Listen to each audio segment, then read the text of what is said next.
I found this side table that measures 17 inches tall by about 22 inches in diameter. Because of the top, it was very heavy. It weighed about 40 pounds total, and because of that, one of the legs was cracked all the way through. Because of its condition and the mishmash of materials, I decided just to have fun with it. So let's get started.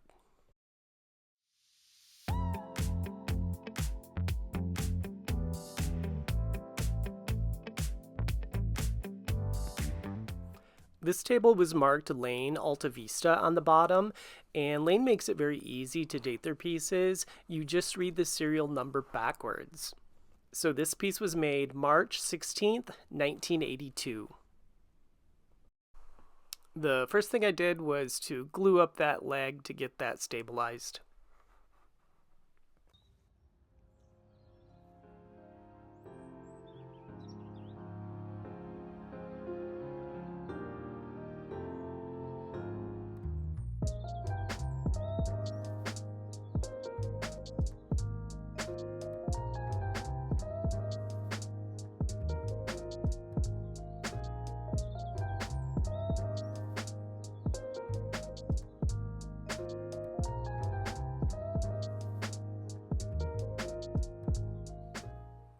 Because of the curves on the legs, I decided to start with stripper.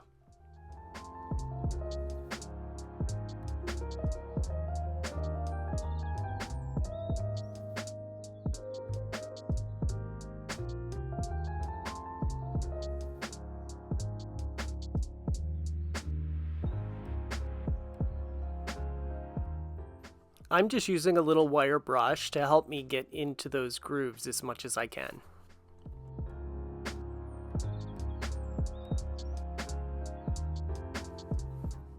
I'm also using some steel wool as well.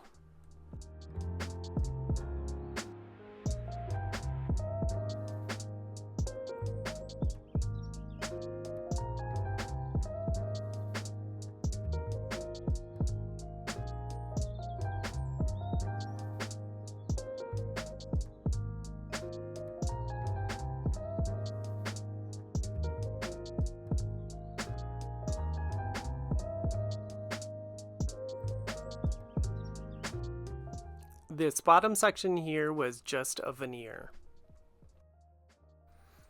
I'm just giving it a wipe down with some mineral spirits just to neutralize any residual stripper.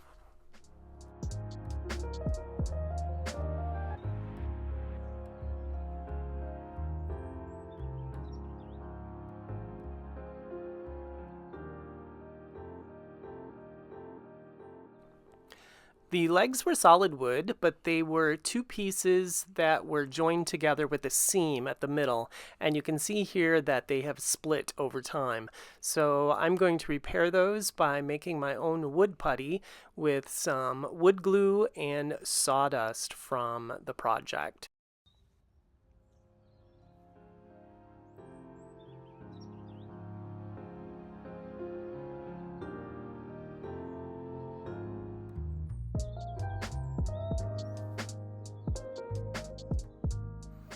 I originally thought the top of this table was bronze just because of its weight and because of its coloring, but it actually turned out to be natural stone, so I wasn't really sure what I wanted to do with it.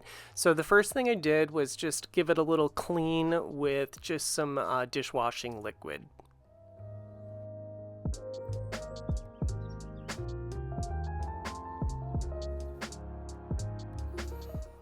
After cleaning, it still looked kind of blah to me, so I noticed that it looked like the stone was a lighter color.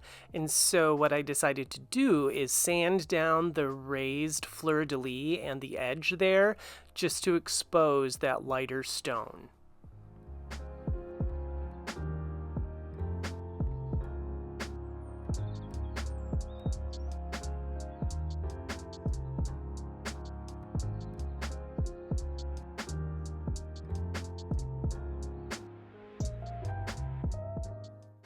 I decided to go with a dark walnut color for the base of this table, and I ended up putting on 2 coats to get the depth of color that I was looking for.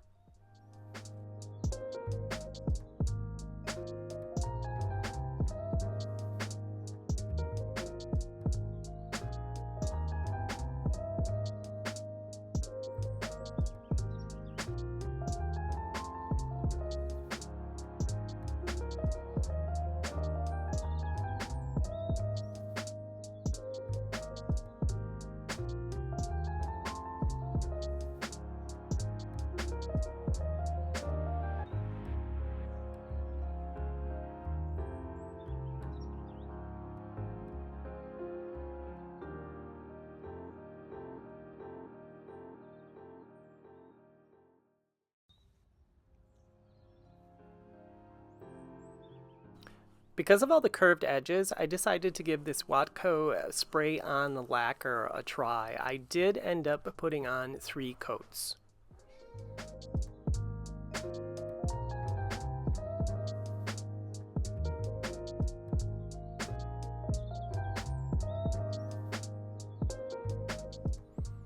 After sanding, the stone ended up having a slight rosy tint to it, which I didn't mind with the dark finish that I chose. I ended up just using this natural stone polish for the top, and this is my first time dealing with a piece of natural stone on a little piece of furniture, and this is what I did. If there are better ways, or if somebody would have handled this differently, please let me know in the comments, because I'm always learning. I love to learn new techniques, so be sure to let me know in the comments what you would have done with this piece.